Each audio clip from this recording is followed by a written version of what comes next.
So thank you very much for finding time to meet with me today, with all of us today, Mathias. We really appreciate it. And I know that you had an interview with Dmytro before, but that's our first meeting you meet. So I'm happy and glad to see you. And actually I've seen you before then the UVCA, they were held in this webinar of talking like how to help Ukrainian startups right now in this situation. And I remember that you said like, I still keep investing in Ukrainian startups. Why do you say no one invest in Ukrainian startups during the war? And I thought like, I should remember this guy's name to kind of reach out to him. And then after our partnership with UVCA, we kind of came to the conclusion that we want to see you and have an interview with you. So Mathias, after a quick research, we realized that all of the companies in your portfolio are connected to Ukraine in some way, like either founders are from Ukraine or development is in Ukraine. Was it your conscious choice? A good question. So it's actually 9 out of 10, I believe. But yes, I mean, basically you can say all of them, you know. So I'll tell you just super briefly about the story, the background. So we made the first investment in Ukraine, or our first investment in Ukraine, back in 2014-15.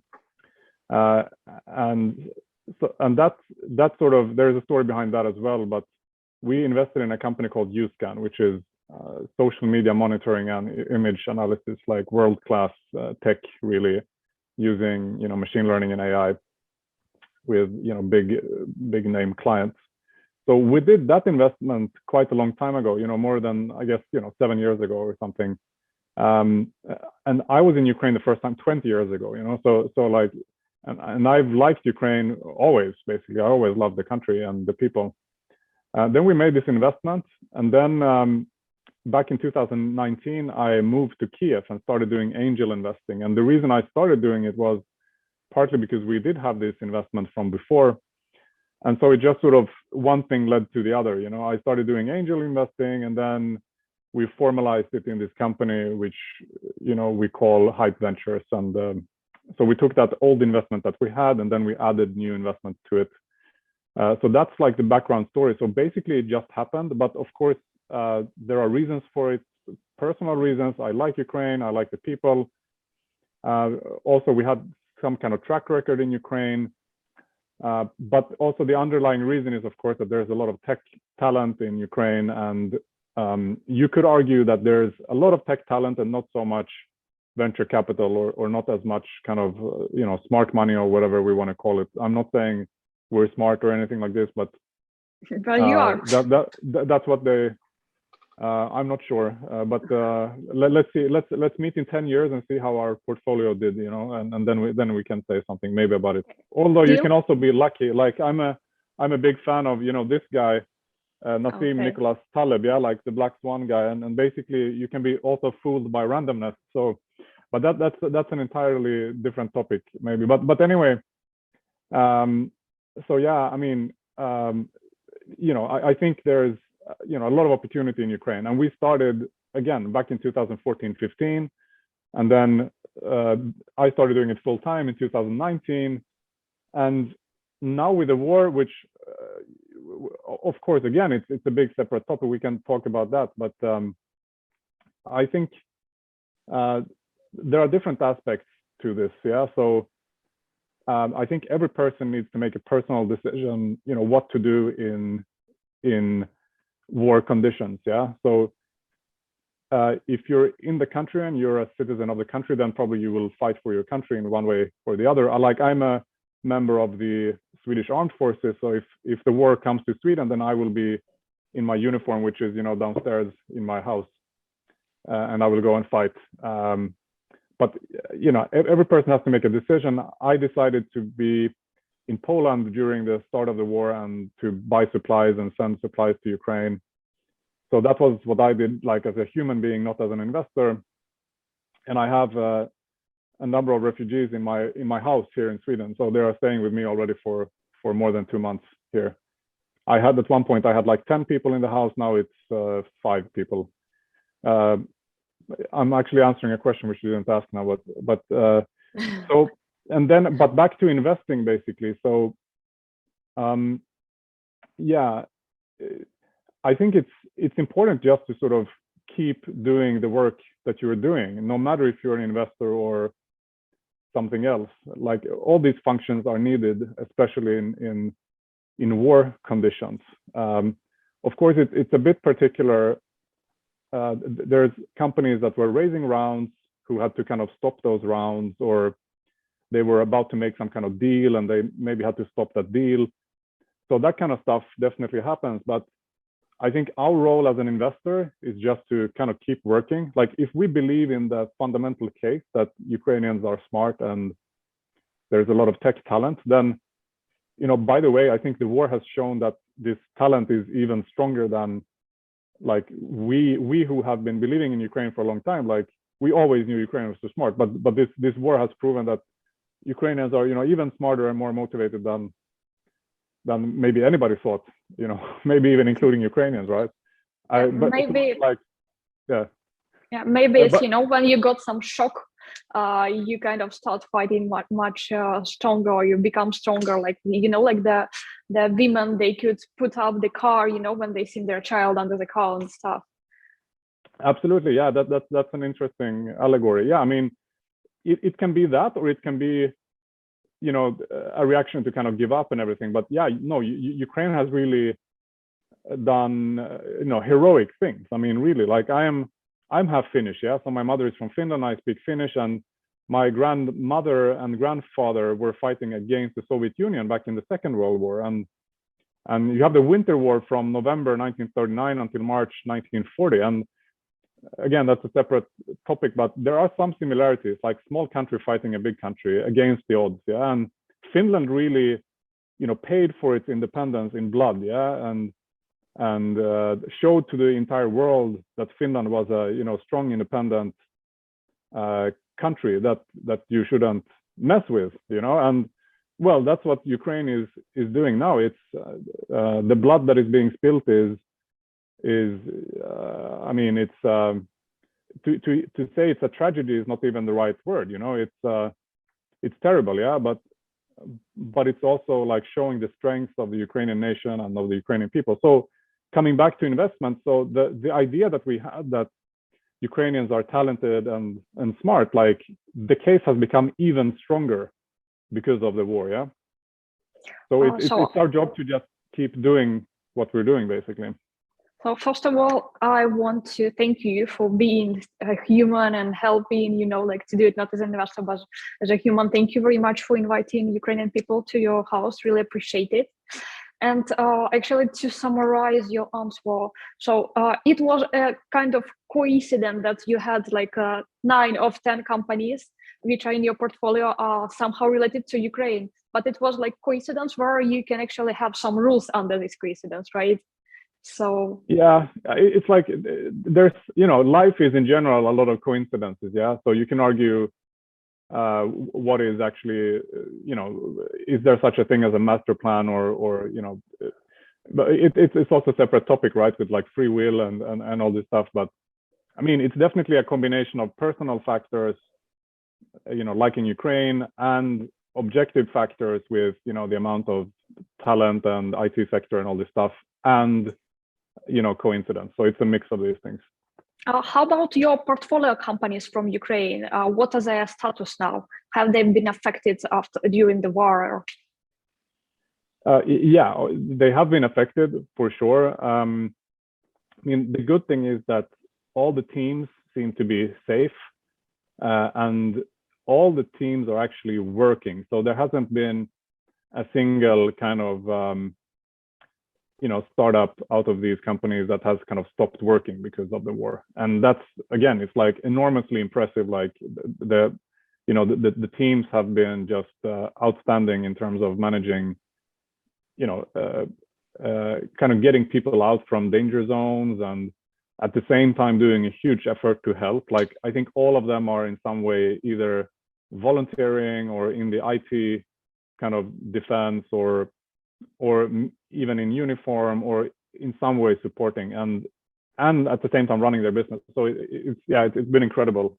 Not easy for sure. Like I'm sure it's been enormously difficult. But yeah, they've managed to do it. But yeah, of course they have been affected.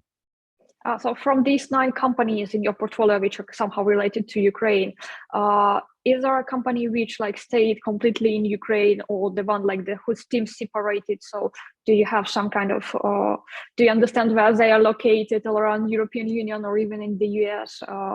Do you have the overview of that? Yeah, so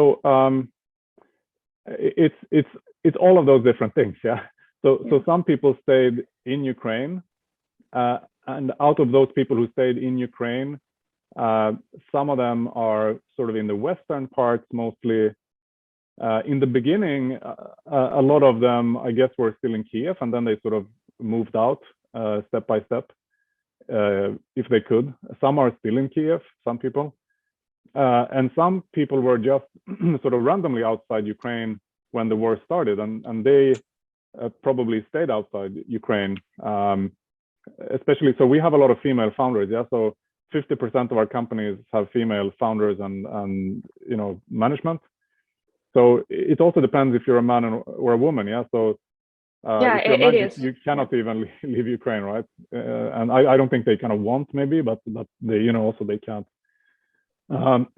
Sorry, for the women, it's a bit different. They have a choice, yeah. But even in that case, several of our startups have their management teams in the US, even they are Ukrainian. So, you know, Allset, for example, have been in the US for quite some time. Let's Enhance also, you know, I mean, so it depends a bit, but the short answer is they're all over the place. Mm-hmm.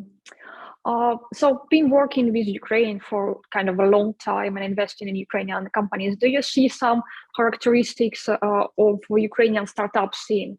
I mean, before the war, of course, and also in work, do you see some like special cases or some special occasions, like in working with Ukrainian companies from investors' perspective? So I think I remember what it was like in Ukraine, let's say 3 years ago, 5 years ago, 7 years ago, and you know, longer than that. And yes, it has changed a lot. A few years ago, the discussion was basically about Ukraine having a big IT sector, but there were very few product companies. Yeah, they were all outsourcing, right? Yeah, yeah. And I was always saying, like, guys, don't worry, like, there are going to be a lot of product companies, like people will want to start startups. If you have some experience from an, you know, IT outsourcing company or whatever, then after a while, after a few years, you want to have your own startup. So, and that basically happened. So that has changed. I mean, and it has turned out that this IT sector is a huge, you know, resource pool for startups. So that's something that's particular about Ukraine, that there's this big IT sector and, you know, people launching product startups with that background. The ecosystem has developed a lot, so it wasn't really there 5 years ago or 10 years ago, but now there is a strong startup ecosystem, like really, really strong. And people are quite open, so they are helping each other and sharing knowledge and sharing, you know, investor introductions and everything. So I think that's a big benefit of the Ukrainian startup ecosystem. It's like very open and sort of transparent and friendly. It's very friendly. And a third thing maybe is that the domestic market in Ukraine is not yet huge, although I believe in it and I think it will be huge. But Ukrainians themselves often don't think so much about, in the startup world, about their own domestic market. So they want to go to the US or to Europe immediately, yeah, which kind of makes sense. And it's a bit similar to Sweden in that case, in that respect, because Swedish startups, they maybe try their product in the Swedish market, but then they go to the US or whatever, like all of these, you know, Spotify, whatever. So there's a third thing about the Ukrainian, you know, startup scene. Yeah, I would say it's not even like, it's not a bug, it's a feature somehow. Because what I noticed, even the companies like, or like some countries, they have a huge local market, let's say DACH region here.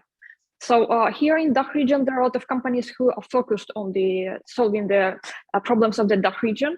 But when it comes to the big exits, we don't really see a lot of big exits because they're mostly just bought by huge corporations from abroad. They cannot really make, like the global exit. And Ukraine problem is that Ukrainian market is quite small. I mean, yeah, the country is huge. There are 40 million of people, but the market itself is quite small. And the companies, they don't really have a choice but to develop something on the global scale. And maybe like it's difficult when you start, but when you actually start working like Grammarly did, it gives you like a lot of inspiration and stuff, right? Absolutely, yeah. No, this is true. I mean, again, like I'm a strong believer in the Ukrainian market. Like I think so. Ukraine is a European country. It has a big population.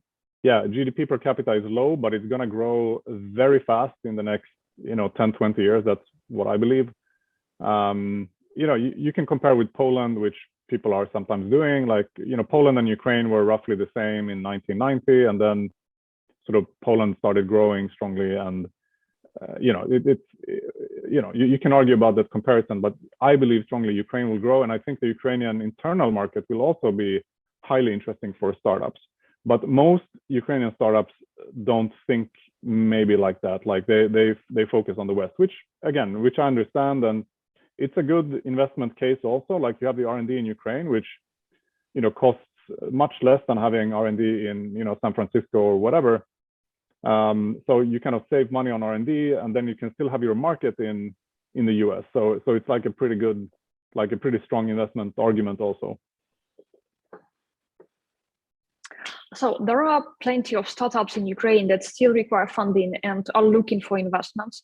And as an investor, what do you think about investing in a company from a country at war? I mean, from this webinar at 𝗀𝘃𝗀𝘀, I've heard that you still keep supporting your companies which are already in your portfolio. But as an investor, I mean, it's not a question to you like, Mathias, will you invest tomorrow? But as an investor, just would you be considering investing in the company which is somehow right now related to Ukraine? Yeah, I mean, yeah, like during the first month of the war, I was so focused on like helping and that kind of stuff. But then we sort of got back to more, also doing the investment work. And yes, like we're looking at, I just had a call literally like before our call now, like I had a call with a Ukrainian startup, and I have like, I don't know, calls every day with Ukrainian startups. So you still watch pitches, right? Yeah, totally, all the time. Like all the time. Like, every day, like yesterday was just a crazy day. Like working from the morning until the evening. I had several calls and yeah, it's just absolutely all the time. So I think we will announce, maybe one or maybe two or maybe three investments, hopefully in the next month or two, hopefully, if we can, get these things done. So yeah, we're actively working, and I mean, I think, again, like we invested back in 2014-15 when the war started. So, the war didn't start now, right? Like it started back in 2014. And I mean, it's just kind of, you have to do your work as an investor. And of course, the war changes certain things. It changes some practical things, and it changes some dynamics. But fundamentally, if the team is Ukrainian, the R&D is in Ukraine, but let's say the market is in the West, then even the investment case doesn't really change. If it's about the Ukrainian market, then probably valuations have gone down a bit, even for the other ones. But if you're investing something which is in the Ukrainian market, yeah, the market is smaller right now because people don't spend as much during the war. So that probably reflects, it's reflected in valuations. But yeah, I mean, it's you just have to do your work as an investor. And again, like coming back to the previous point, I think, this is my sort of what I'm guessing. Yeah, like I think after the war, there will be very strong, economic development for Ukraine. So you can see a potential in Ukraine when the war is over, right? I mean, absolutely. I think, I mean, I have a very positive view again, about Ukraine in general, but after the war, I think there's a very high probability that there's going to be a lot of investment in infrastructure, in housing, in different kind of projects. And the money will come from different sources. There will be a lot of probably European Union funds going in, hopefully, frozen Russian funds that can be recycled. But it doesn't really there will be a lot of money coming into Ukraine. There will be a lot of economic growth. That's what I believe. So there will be also a lot of investment opportunities because of that. Having said that, I think it makes sense to take like a long-term view on the war. The war has been going on for 8 years already, and as long as Russia is run the way it's run now, like it's hard to see that the threat would go away. So we also have to keep that in mind. But my view on Ukraine after the war, again, after let's say the active phase of the war ends at some point. That's sort of what I'm referring to, because the war itself could go on for 1 month, 1 year, 10 years, 100 years. We don't know, like we have to sort of mentally be prepared for the fact that the war will go on for a long time. But even in that scenario, I think Ukraine will have an economic, strong development after the most active phase of the war. Right now, some investors may be resilient to invest in Ukrainian startups, and even those who already those startups during their round, they already went through due diligence, but the money was not sent to their account yet. They stopped it, they freeze it. So, what would you tell to those who are? To the startups, you mean, who are? To the investors who are resilient to invest, or like they just stopped or frozen the transfer of money. Or I mean, first of all, if you signed an agreement or if you promised to invest, then I think you should definitely invest, because it's about your reputation and all that stuff. If it's kind of more of a soft commitment and you sort of change your mind, then I mean, I don't know, I think you have to look at the fundamental investment case. If the logic is still there, if it's if it's Ukrainian R&D but it's like the American market, then the logic didn't change. And if you carry through with your commitment, then it will be kind of good for you in the long run. You show that you support the country and so on and so forth, while at the same time making a good investment. So you benefit twice from it. I mean, this kind of stuff with, you have to have a high commitment in your investments. That's you should never be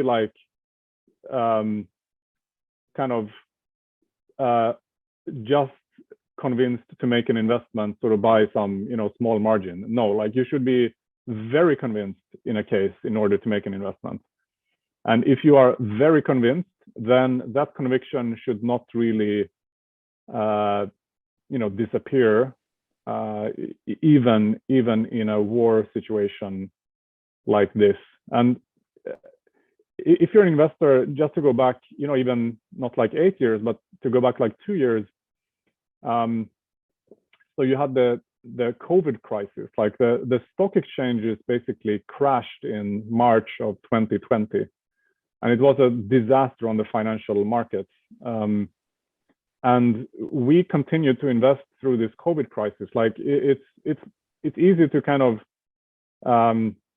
not to pay attention to it now, but back 2 years ago, people were afraid that almost the world was going to be destroyed by this virus. There was a real fear, in March 2020, that we're not going to be able to be physically close to each other. I was in this house and I was in my own lockdown. I didn't meet my parents for months, because we were afraid that they're going to get the virus and they're old and all this stuff. So that was 2 years ago, and it was sort of, even back then, investors had to make a decision, do we believe strongly enough to still invest even in this situation? So as an investor, you're always faced with this stuff. Like there's always going to be crisis of one sort or the other. Of course, this is war, so this is different, but still, like you have to have a very strong conviction in any case, and if you have that, then the conviction shouldn't disappear because of this war. Okay, Mathias, what do you think of the idea, like buy the dip? Because right now, investing in Ukrainian startups, they can really get like the smaller valuation, so you can get like as an investor could actually get the better term sheet, investing in Ukrainian startup right now because under these circumstances. Yeah, I think yes, in a way, it makes sense. It's logical, but you kind of have to remember that you're not like fighting against the startup. Like you shouldn't have like a valuation fight with the startup. It doesn't make sense. Yeah. So you shouldn't sort of take advantage of the situation. That's not a good thing. I would say this is a win-win thing. They need investment. Yeah. And for you, like for investor, it's a risky investment because you don't know what will happen to this founder tomorrow if he has a man and stays in Ukraine. Yeah. There are still the rockets are flying. Yes, I agree. I mean, so yeah, you shouldn't use it to take advantage. You shouldn't like, it's not nice when at the very last second you're about to close a deal and then the investor says that sorry, circumstances changed, like we need to cut the valuation in half. Yeah. At the same time, you can send an email and you can say like, guys, let's have a conversation about the valuation because the fundamentals have changed. We both understand, or we all understand the fundamentals have changed, and then you like have a conversation about it. So I believe more in that like second option. Maybe you can have tranches, or you can have an option like you make an investment which maybe now it's a smaller investment than you were planning. You still make the investment at the same valuation or slightly lower, whatever, but then you have like an option to make a second tranche or whatever. So you kind of, there's ways to satisfy both sides here. Like the startup gets funded, but you as an investor get like some additional upside, for example. So you get like, it changes your financial calculus. So even if you don't change the valuation that much, for example, you can still get additional upside through some other means, so there's usually ways you can deal with this stuff. What sectors of the economy of Ukraine do you see as the best fit for investing now and after the war?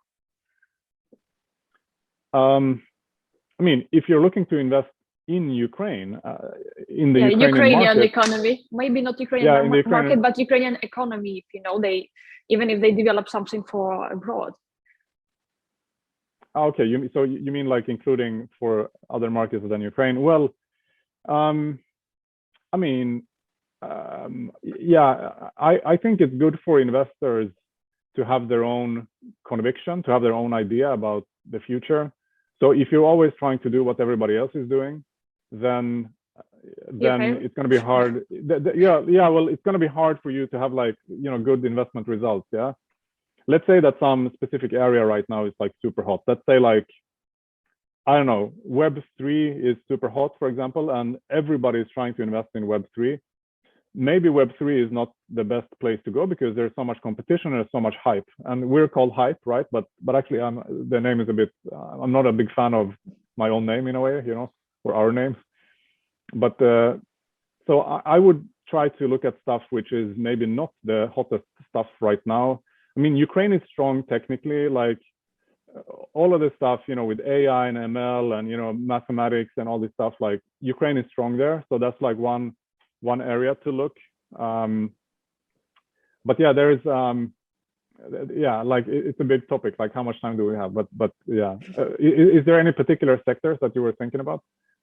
Not really. I thought maybe you could say like it's a good idea to start, let's say, maybe not invest in infrastructure, but to the infrastructure planning or engineering, or let's say the I don't know, printing 3D houses, because they would be needed a lot. A lot of people, they lost their homes. Okay, so you mean connected to sort of the build up after the war? Well, okay, yeah, so I mean, just a small example. So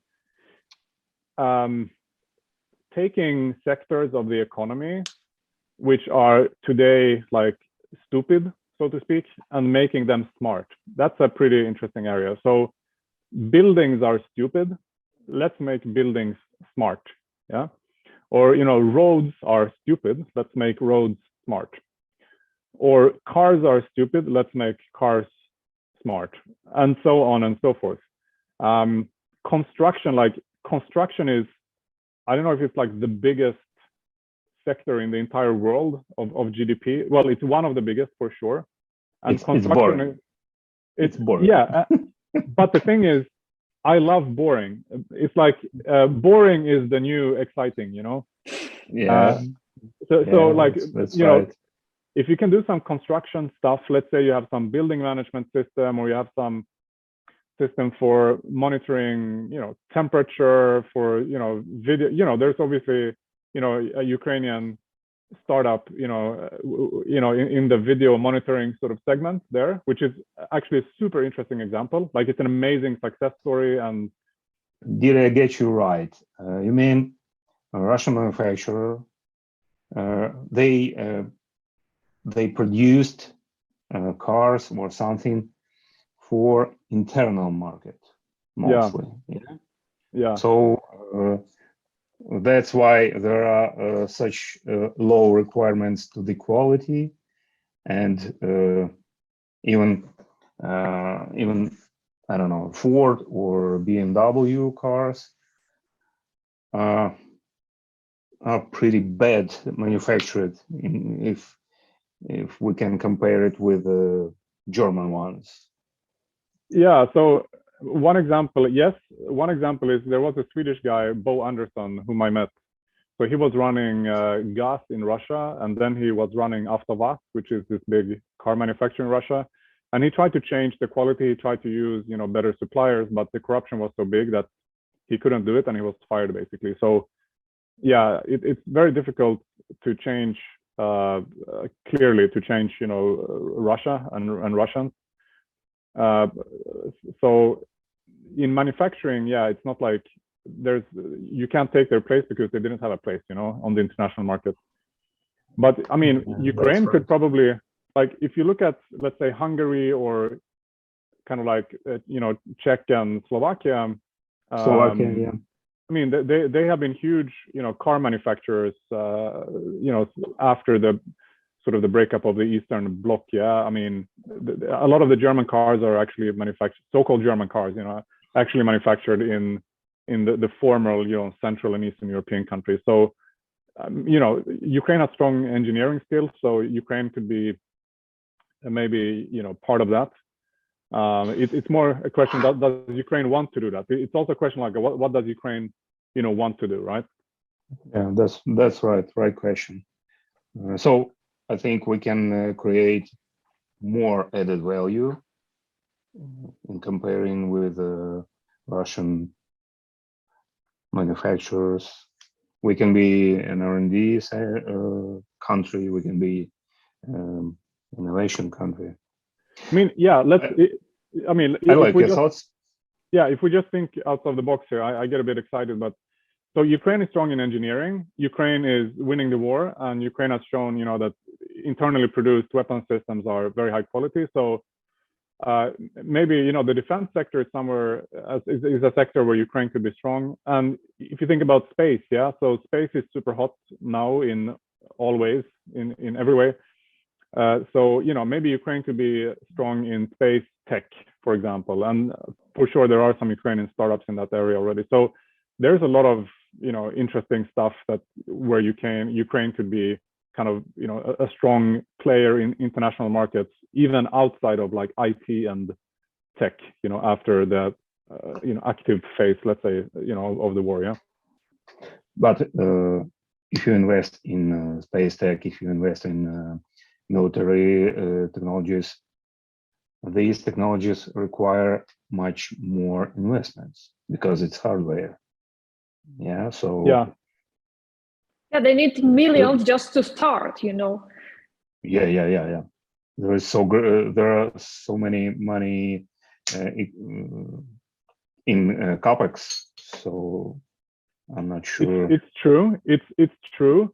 But you could have startups who are specializing in like small niches. Yeah, let's say in theory you would have a Ukrainian startup doing like drones. Yeah, you know, Ukraine has shown that it can use drones in this war. So maybe a Ukrainian drone startup does not require, you know, $1 billion in investment. Maybe it's enough with like 1 million or, you know, a few million or whatever to make a difference, and then they can be acquired by, you know, international like defense player, you know, or whatever. Like, or software. Like defense is also not only about hardware; it's also about software, and it's more and more about software. So maybe Ukrainian defense software startups could be interesting. Yeah, that could be. Yeah. And also, we have actually a very good base. I mean, I'm from Dnipro, and in Dnipro, we had the plant which was actually developing the engines for the rockets. I mean, of course, we've lost a lot of during these 30 years because we were not developing these areas. But there are still the engineers, there are still, you know, like the physics, there are still equipment, and there are still the technology. Of course, I mean, it's easier to improve them than to build it from the very beginning. And we can use what we already have to make it stronger, faster, better, and to work it for Ukraine and for the world. There is one more advantage of Ukrainian startups working in these industries. We have already passed the MVP stage because Yeah, it was tested on the battlefield. absolutely. Drones, etc. Absolutely. Okay. I mean, yeah, you know, Ukraine is also strong in agriculture. Maybe, you know, you can do like drones for agriculture. Whatever. Like, there's so many things. Like, I'm sure of, you know, creativity in this area. Yeah, absolutely. So, Mathias, do you collaborate with other investors in finding opportunities to invest in Ukrainian startups, or you prefer to stay with your hype team? So yes, like we do know probably most of the other investors who are active, not all of them, but, you know, many of them at least. And we often co-invest with other investors for sure. We have been the first investor in several of our startups, like, you know, Legal Nodes and, you know, Spock and 𝗀𝘃𝗀𝘀𝘁. We were in the first group of investors. I mean, so I think though it's important for each investor to make his or her own decision, because investors also have FOMO, or, you know, investors have We are all FOMO, Homo period. sapiens. Absolutely. So you have to kind of be careful with your FOMO. So you shouldn't join a startup as an investor just because it's like a cool startup. So you have to kind of control your emotions also a bit. And the best case for me is when we have some idea to invest in a sector. Let's say, you know, again, like, let's say we like drones. Yeah, like I like to fly drones or whatever. So then we start to look for drone startups. Like I go to Google and I type drone startup, or, you know, drones Ukraine or whatever, and I start to look for startups there. And so I'm doing like outreach, like investor outreach in a way. Yeah, that's why, or that's how I found Tesla, like in 2008, 2009. I was like Googling electric cars, you know, and I found this small shitty startup called Tesla. I didn't invest in them back then because they were not even a public company, but I mean, that's the best kind of, I think, work you can do as an investor. So you have to like balance these. Like you have to talk to other investors. You get some information from them. You can get some introduction. You can get some interesting cases, but you have to have like your own conviction still. Oh, got it. Thank you. And the last question I have. So, will you take part in restoring Ukraine upon the war's end? And if so, how will you be participating? It's more like maybe a question not to you as an investor, but to you more as a human, but as an investor as well. Yeah, I mean, so I think where we can make a difference, a small difference, but, you know, still, is by continuing to invest in Ukraine, continuing to work with Ukrainian startups, and, you know, maybe we can help to sort of connect Ukrainian startups with other also so-called Western investors. Like if we invest in a startup, maybe as the first investor, then it's like a sign of given some credibility. Yeah, so it makes it easier for other investors to invest in the same startup later. So that's something where we can make, hopefully a small difference. And we plan to basically not just continue, but we plan to invest more in Ukraine every year. Like the idea is to focus on Ukraine and to continue doing that after the active phase of the war, hopefully ends. So yeah, I think that's where we can make a difference. Me personally, I will be returning to Ukraine. Hopefully in the next few weeks, I will go there. Oh. But that's something you can do. You can be in Ukraine. You can spend your money in Ukraine. Go to restaurants. Post photos. Show to everybody that Ukraine is an amazing place. So that's what you can do personally. Yeah. Thank you very much, Mathias. Thank you for your time. Soon I will engage you to participate in one of our programs, in one of our platforms. So it will be a chance to implement your expectations you told in real life, because we are planning to engage almost the entire European investor community in this project, in this platform. So I will be glad to see you on board. Sounds amazing. I will be happy to join. And I appreciate your efforts. I mean, with Ukrainian refugees, maybe you should consider to start investing in travel business or hotel business. There's probably some opportunities there as well, Yeah, that's right. Thank you, and I'm glad to see you. Thanks, again for having me. Like, it was great seeing all of you, and hope to meet you also in person very soon. And hope so. Welcome to Zurich. Just give me a call. I'm here. Cool. Okay. Glory to Ukraine. Thank you. Glory to Ukraine. Okay. Bye for now. Okay. Thank you. Bye bye. Bye bye.